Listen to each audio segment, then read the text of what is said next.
من روز گپ سخن بسیار داشتم و چون صحبتی که امروز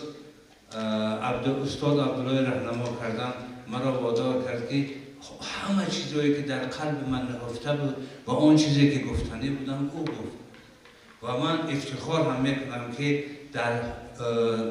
قلمکش هستم و در پهلوی من چنین شخصیت ها هستم و چون سخن در باب اینجا سخن اصلا درباره دو چیزی مهم رفت: وطن دوستی، خودشناسی و لیدری سیاسی. همه میدونن که پیامبر ما صلی الله علیه و سلم فرمودند که دوست داشتن وطن از گوشه ایمان است. اگر همینطور که باشد و ما با گفته پیغمبرمون عمل کنیم، وطن دوستی مهمترین نکته است. اما وطن فقط معنای اون را ندارد که همین جایی که ما زندگی میکنیم او وطن است. وطن مادر ماست، وطن خواهر ماست، وطن همسر ماست، وطن فرزند ماست. یعنی با مفهوم وطن همه چیز وارد می شود و همه عزیزان مقدساتی که داریم ورود کلمه واژه وطن هستند. بنابراین وطن مقدستر از همه چیز است و ما باید همیشه برای حفظ آن آماده باشیم و تلاش کنیم که کسی با وطن ما، با خاندان بابایی ما، با دولت مقدس ما، با همه مقدسات و ارزش‌های ملی ما با چشم بد نظر نافکند،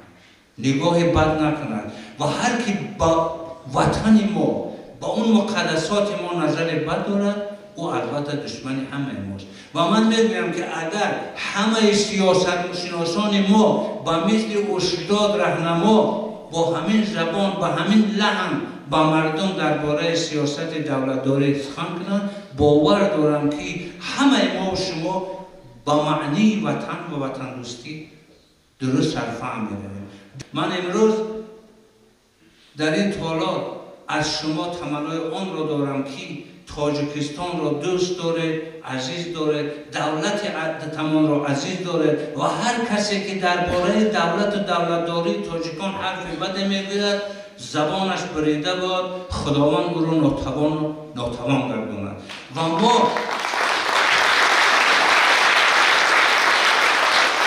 برای استاد عزیزمون عبدالله راهنما